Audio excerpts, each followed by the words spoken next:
What up, people? Thank you for joining me for another beer review. It's Beer Monster O'Clock. Excuse me. For today's review, we've got one by the Hertog Jan Brewery, based in the Netherlands. You may have seen me do the Hertog Jan Grand Pilsner on a Perfect Draft recently. Them guys. But this time, it's their Bockbier. A bock is, if you don't know, it's kind of like a strong dark lager. Normally comes in between sort of 6 to 7.5%, as far as I know.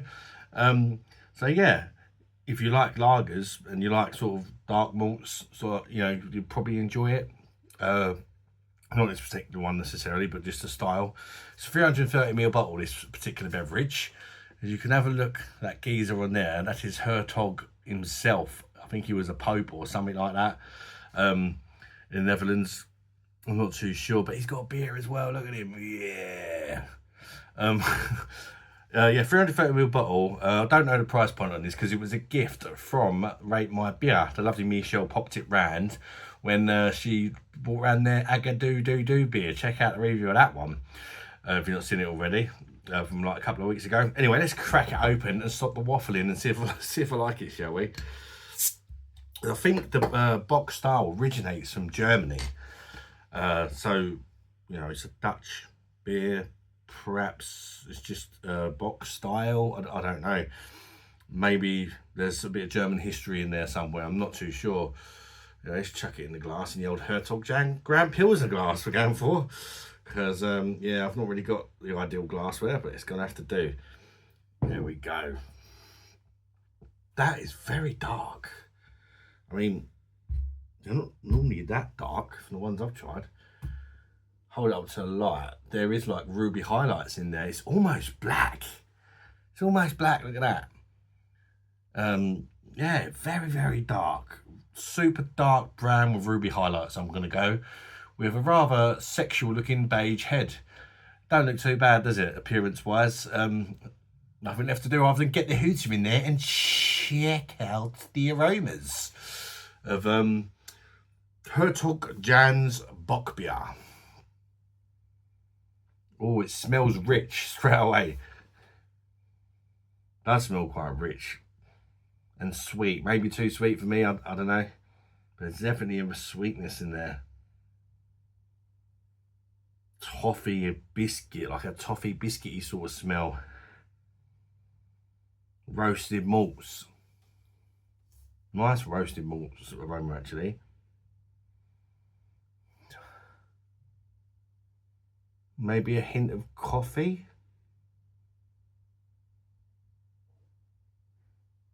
Licorice as well. It smells interesting, actually, and it's actually quite potent. It's got big aromas. And it smells quite strong. I mean, it's 6.5% ABV. I don't know if I mentioned that. So I suppose it is quite strong, isn't it? Wouldn't say sort of an alcohol-y whiff as such, but just you can smell it's strong, if you know what I mean. Yeah. Anyway, let's just top her up and chuck it down the neck, shall we? Cheers, everybody. Gosh.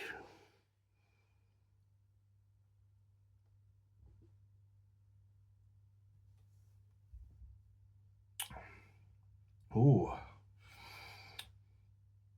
Ooh.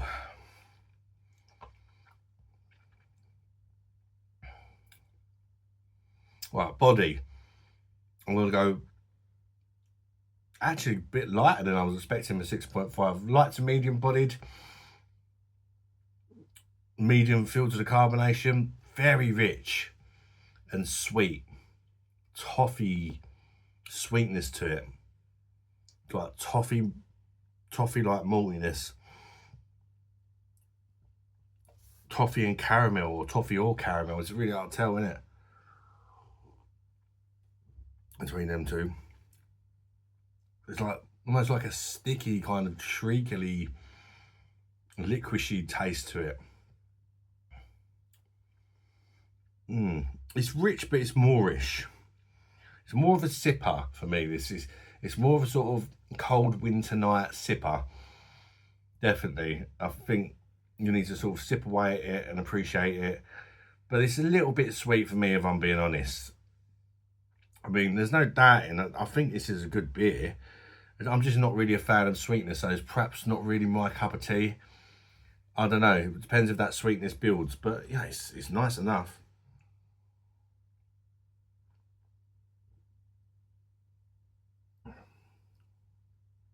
Subtle hints of coffee.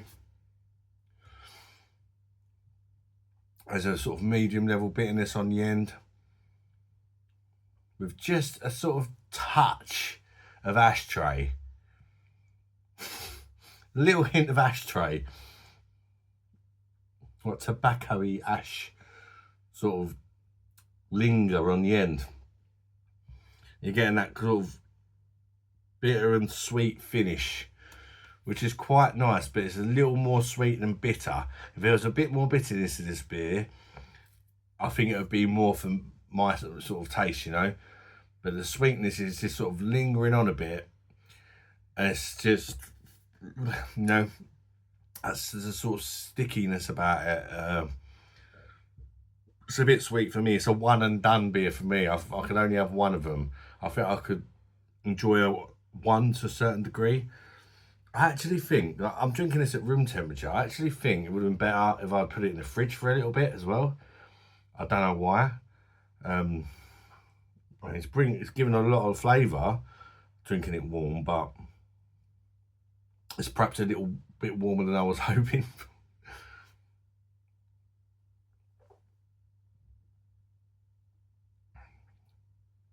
There's a grassiness to it, grassy hoppiness.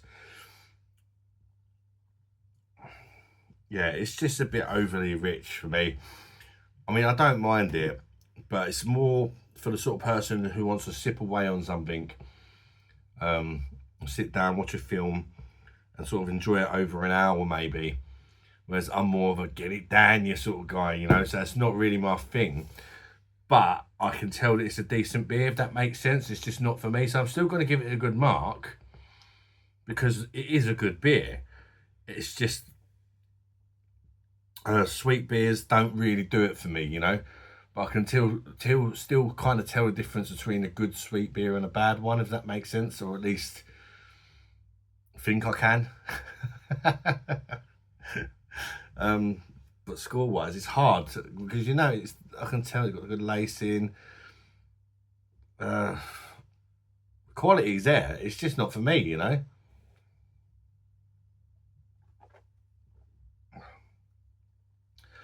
As far as how much I'm enjoying it,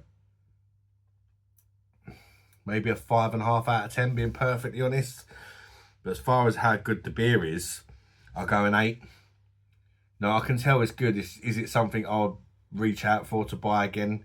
Not really. Do you know what I mean? But at the same time, if you're more of a sweet tooth than me and you like a Bock, you're probably going to love it.